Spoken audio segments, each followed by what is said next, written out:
Oh, there's a lot of you. Wow. Okay. Thank you, Dawn. And thank you to the CROI committee for the opportunity to be here today. And welcome delegates to the beautiful state of California.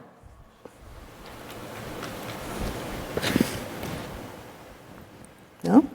How does this work? Here we go. I know you probably won't have time to go see the redwood trees, so I brought them to you. I'm humbled and honored to speak to you as one of the nearly 40 million people living with HIV, more than half of whom are women. I say humbled because I know there's no way I can speak on behalf of everyone who deserves to be uplifted at this time. I'm aware of the countless unearned privileges that I have as a white, heterosexual, cisgender, relatively able-bodied person born in the United States. Unlike many of my gay male friends in San Francisco, I did not lose my biological family to stigma, only to move to the Castro district and lose every single one of my friends to AIDS, not once, but twice. As a white woman, I can speak up about injustice without being called an angry black woman or being accused of playing the race card. I'm free to unequivocally state that transgender and non-binary people have always existed and always will.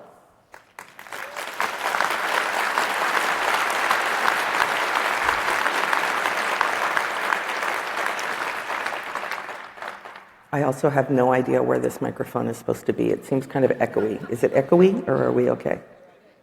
We're okay. All right.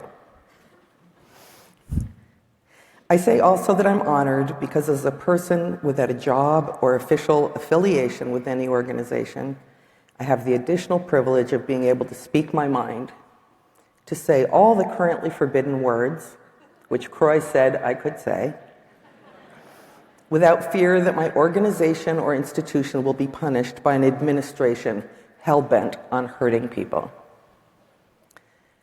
I'd like to begin with a brief moment to recognize who's in the room.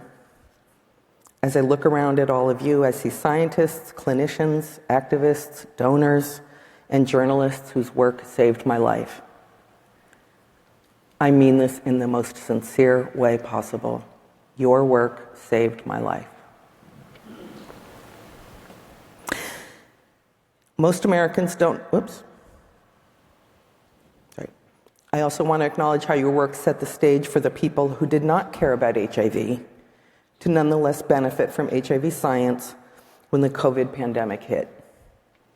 Most Americans don't know that while we waited 4 years for a test for HIV, they got one for SARS-CoV-2 in 4 weeks because of us, because of you. Or that while we are still waiting for a vaccine for HIV, they got a vaccine for SARS-CoV-2 in a year. The work our president now threatens to cut as waste and abuse is work that has saved millions of lives.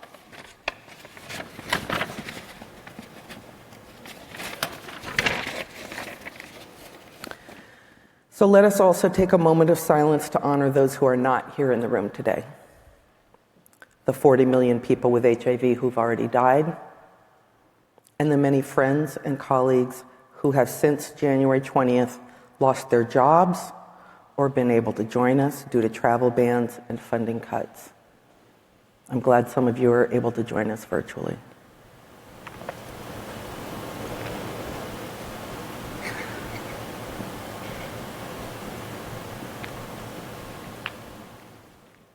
Okay. So now let me tell you a little bit about why I'm here.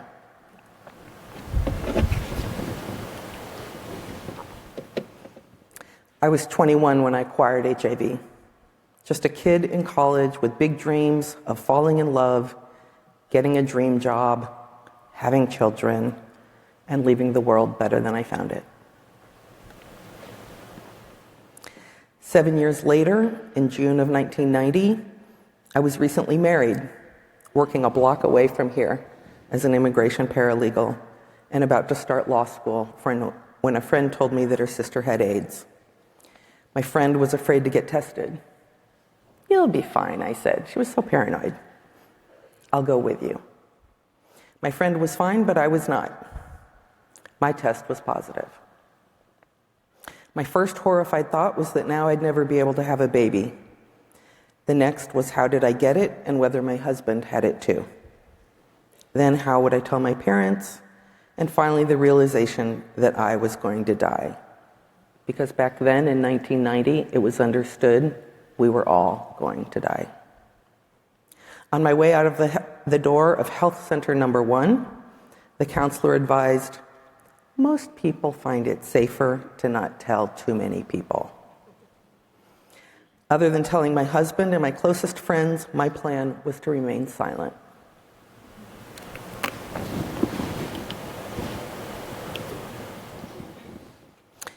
But you know who wasn't silent? The AIDS Coalition to Unleash Power, also known as ACT UP.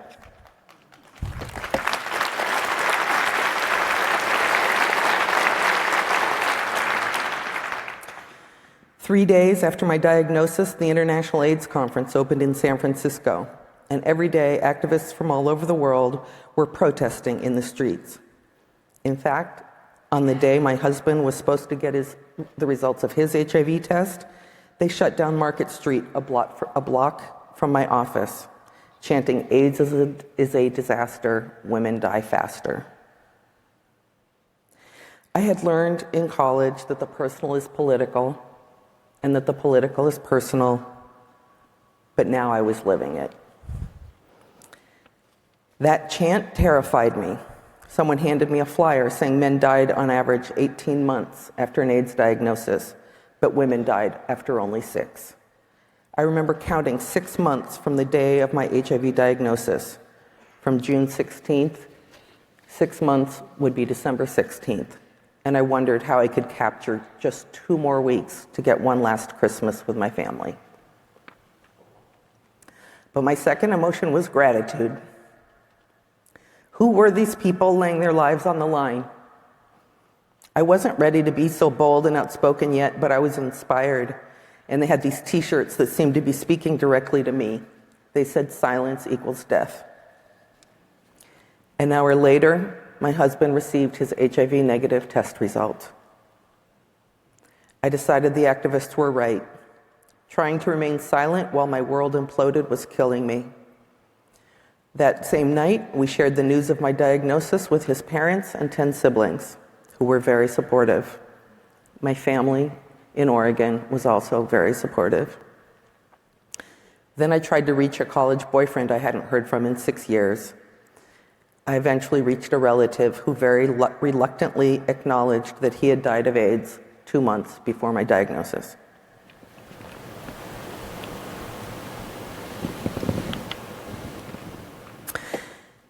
The next day, after the international conference ended, I joined the HIV Unity March down Market Street.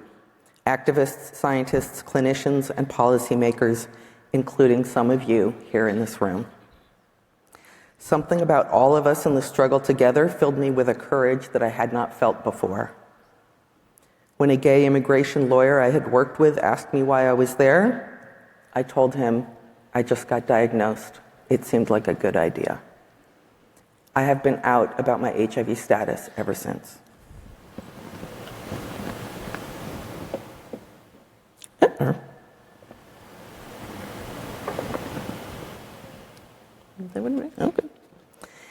At first, I didn't know anything, but over time, I learned how women and children of color were disproportionately impacted by HIV, not by a little, but by a lot. And I'm sorry to report that that has not changed.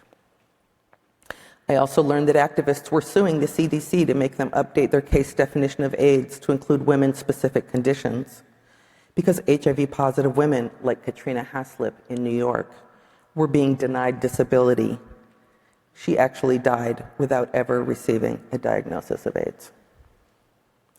Then I learned that in June 1983, while I had been fighting a mystery illness my doctors could not explain, in other words, while I was seroconverting, a group of gay men living with AIDS had taken the stage at a conference to present what would become the founding document of our movement, the Denver Principles.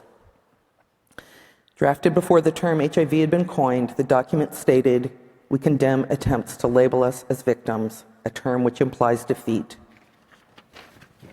And we are only occasionally patients, a term which implies passivity, helplessness, and dependence upon the care of others. We are people with AIDS." It went on to recommend protections from being fired, evicted, or socially isolated, to call on people with AIDS to form caucuses to represent their own interests, and to have the right to die and live in dignity. Subsequent activists have added to this foundation with JIPA, MIPA, insistence that the U.S. National AIDS Strategy include metrics for measuring quality of life, and the San Francisco Principles, which call for greater attention and resources to support the challenges of people doctors never expected to treat, long-term survivors. It's attention that is desperately needed now as we struggle to get our heart disease, diabetes, hepatitis, cancer, depression, HIV, and other doctors to talk to one another. Together, these and other declarations from communities of people living with HIV add up to the same battle cry: nothing about us without us.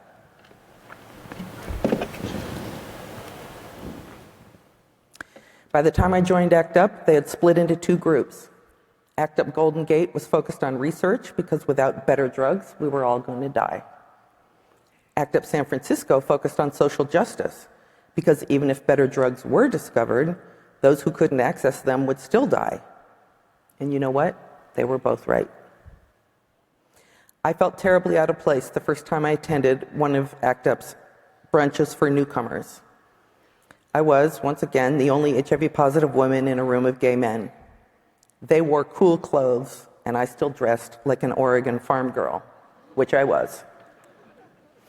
But when I tried to sneak out, a kind man named Hank Wilson stopped me at the door, laid a warm hand on my shoulder, and he said, "Thank you, Rebecca. Thank you for coming. We need you." Those 4 words changed my life. I spent the next many months wondering, need me for what? I share this story because when I felt I had nothing to offer, these people saw something in me that I did not see in myself. It's a power that we all have to uplift, encourage, mentor, and support current and future generations. It took me a while to figure out how I could contribute. In the meantime, I saved the name and phone number of every HIV-positive woman I could find. Every month, I would attend Martin Delaney's Project Informed town hall meetings, where I would hear about scientific updates months before the breaking news would hit the press. But I was almost always the only openly HIV-positive woman in the room.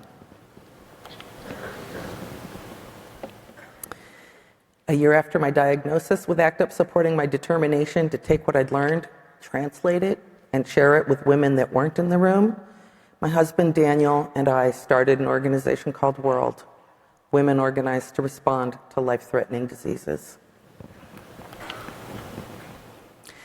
It started out as just a Bay Area newsletter, but women with HIV and the people who loved them were so hungry for information and peer support that it quickly grew. In 1992, a year after the first newsletter was published, I went to my first International AIDS Conference in Amsterdam, where women from all over the world started the international community of women living with HIV. If you were there, you might remember that we all got up on stage and announced that we were women living with HIV, and then they called off every country that we were from, and people stepped forward and waved.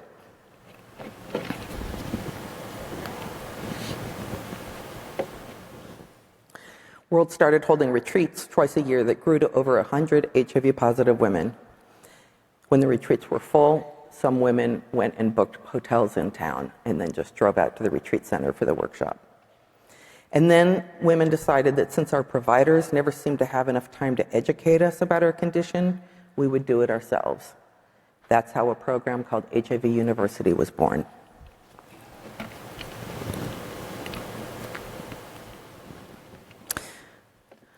Over the years, I joined numerous studies, AWARE, BARCWA, WISE, and many more. In 1994, I joined a study of long-term non-progressors at the NIH. I'm sharing this picture because I was sent this after the study, and I do think it's really, really, really important that you give the feedback to your study participants of what it is that you learned, even if we can't read a damn thing. At the time, I was losing a friend a week to AIDS. I remember being so desperate to help the scientists find a cure that when the surgeons couldn't palpate a lymph node that they were supposed to biopsy, I begged Dr. Fauci and a group of young scientists gathered around my bed to cut me open and dig around. He kindly informed me it wouldn't be ethical to just cut me open and dig around. A few weeks later, I heard a term I'd never heard before. 2 terms, actually. My viral load was undetectable.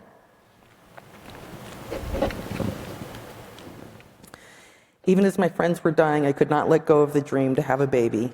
I stalked researchers at conferences, telling myself that I was reporting on HIV and pregnancy for world's readers, until eventually, in a story that's too long to share, but includes the results of the ACTG 076 study of AZT and pregnancy, and also includes me hounding many people in this room, my husband Daniel and I decided to start a family. We reached out to the Bay Area Perinatal AIDS Center at San Francisco General, where I got state-of-the-art preconception counseling and prenatal care. The doctor who delivered my baby is here.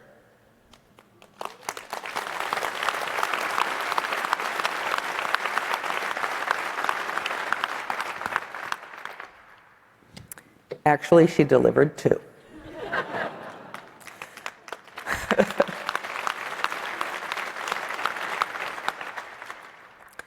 On March 12th, Sarah and Sophia completed our little family, and to this day, they are HIV negative and thriving.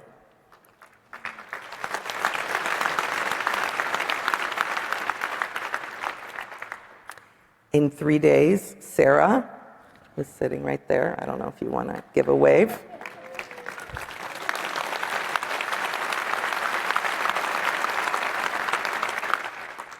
With the doctor who delivered her.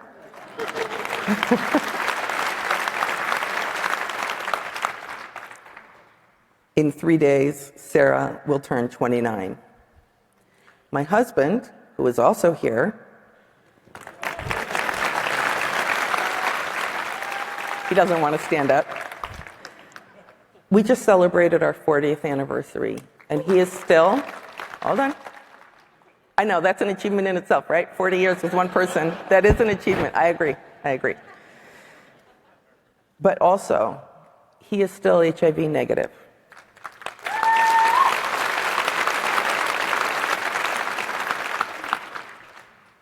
The HIV positive people that you interact with need to know that they can have and deserve to have healthy, long, loving relationships, and that their partners can remain HIV negative and that they can have families.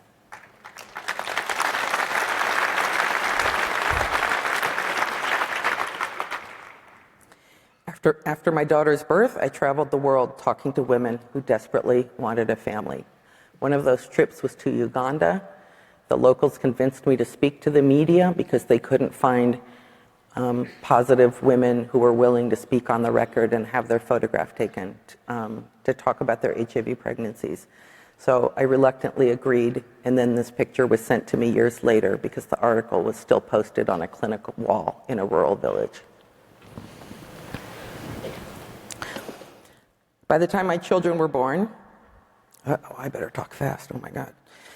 I'd lost well over 300 loved ones to AIDS, but then at the international conference in Vancouver in the summer of 1996, something amazing happened.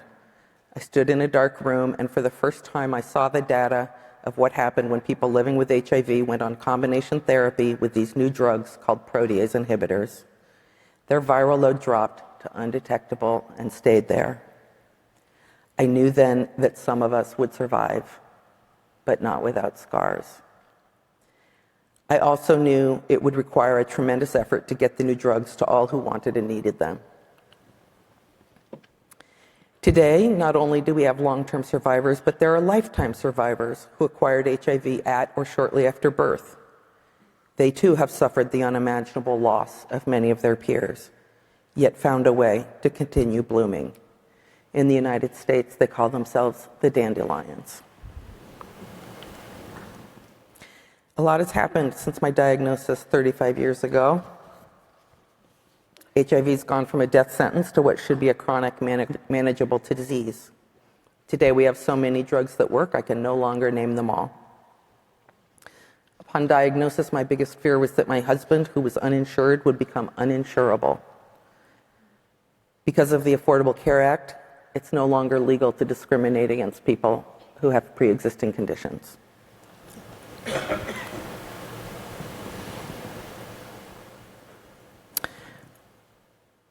Women's participation in clinical trials has also improved. Though we still have a long way to go, the recent lenacapavir study is a notable achievement. But a lot hasn't changed, especially stigma.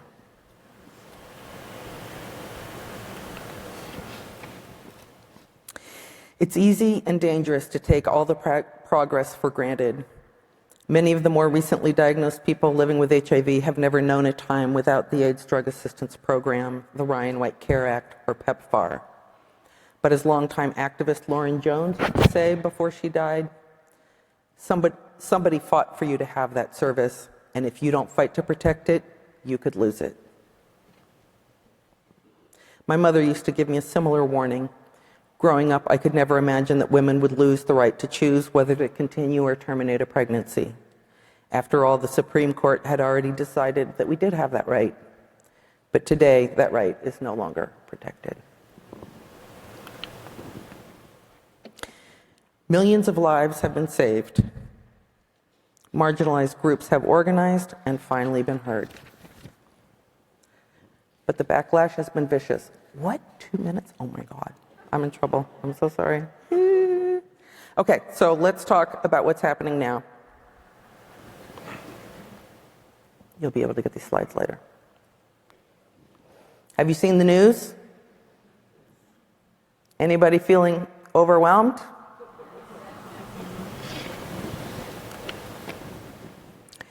We are 48 days into a new administration, and already the attacks on our most vulnerable people have shocked many of us with their rapidity and unnecessary cruelty. Our president has declared that only 2 genders exist. As one friend said, the administration doesn't just want to persecute us, they want to eliminate us, to exterminate us. Our president calls DEI illegal. How can diversity, equity, and inclusion be illegal? Immigration officials are embarking on mass deportations to Guantanamo in Central America. And since it's easier to catch the law-abiding people than the criminals they said they would deport, those are the people they're rounding up. A vaccine denialist who claimed HIV was caused by the gay lifestyle and poppers is now in charge of the Department of Health and Human Services. Hey, RFK, I never did poppers. And now government workers And now government workers and scientists and some of you and your colleagues are under attack. We know what it feels like to be attacked for who you are. And we stand with you.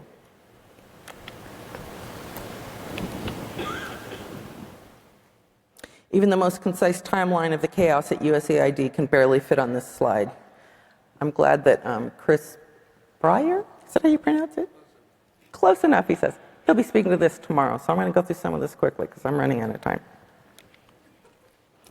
But here's what I want to say. The cruelty that we are seeing is intentional. The new head of OMB literally said, when they wake up in the morning, we want them to not go to work because they're increasingly viewed as the villains. We want their funding to be shut down. We want to put them in trauma. These are people's lives they're playing with.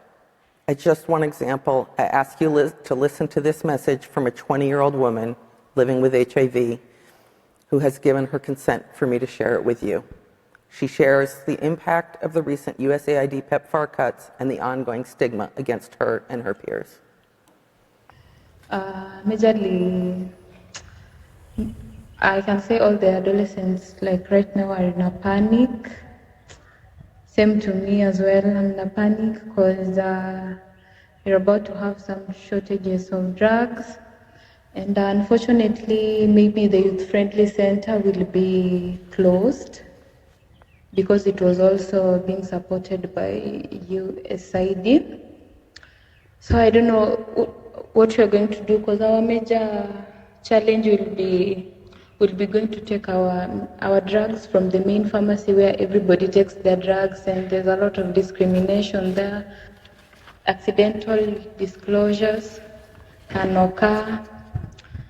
So it's a big challenge. I'm also a bit scared going to take my medications from the main pharmacy, and we are not even guaranteed if that drugs will be there for. I just heard that the drugs that are remaining can last for 6 months, so we don't know after 6 months what's gonna happen. So people are really in a great panic. And then there's a lot of discrimination in social media. There's comments that can even make you cry.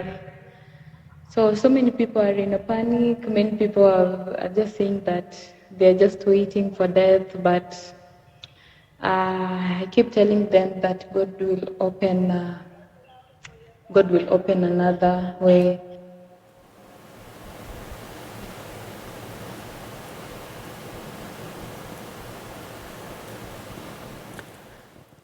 There are still people after all these years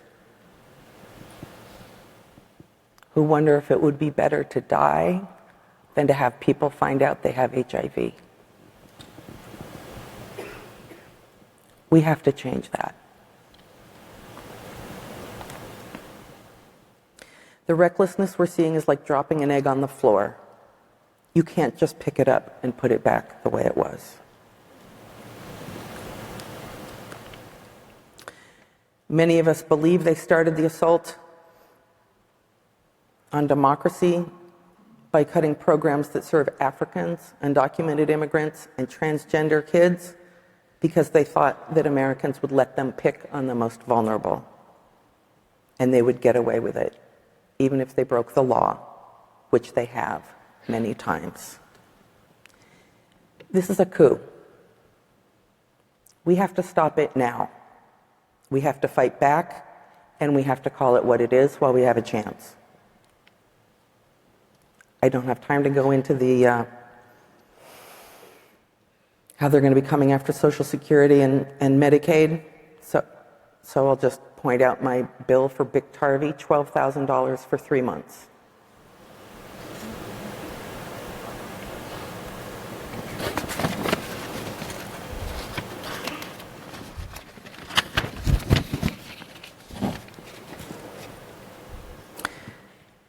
Because of scientists, including many of you, millions of lives have been saved, but these advances will mean nothing if people can't access the treatment and care you've developed.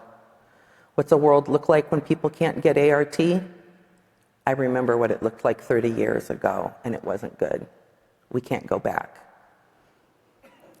I can still remember the names of opportunistic infections like cryptosporidiosis, pneumocystis, cryptococcal meningitis, because every one of those words brings back the memory of a friend who is no longer here. I remember what cytomegalovirus can do to a person with a CD4 count under 50 because I watched a friend go blind overnight after her doctor, who was not an HIV specialist, told her she just needed less screen time. People are scared, and I get it. We have a president so punitive, even the congressional Republicans are afraid to speak up.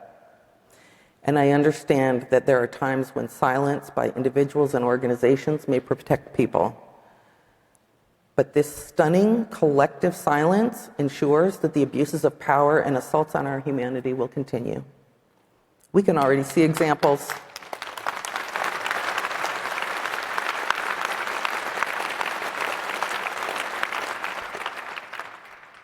We can already see examples of people that silence did not serve at all. How many PEPFAR programs hunkered down, didn't utter a peep, and were cut anyway? So now is the time for moral courage. I beg of you, do not bend a knee in advance.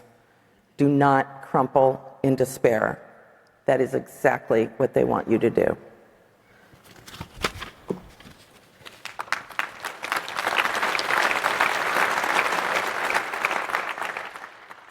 What is happening today is not normal. Regardless of our income, education, connections, or HIV status, my experience has taught me that everyone has something to contribute. I'm grateful to the activists who have been acting up. There are things you can do. You can do things with your time. That QR code is for a demonstration that's happening tomorrow night right across the street in Yerba Buena Gardens at 6 o'clock. We will be demonstrating to stand up for science, and I hope you all will come.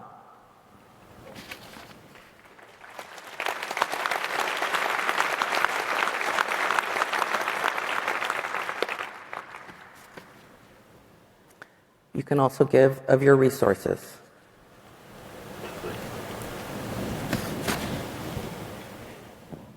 And your expertise. Sorry, I'm missing a page. And I can't see. And of course, live a good life.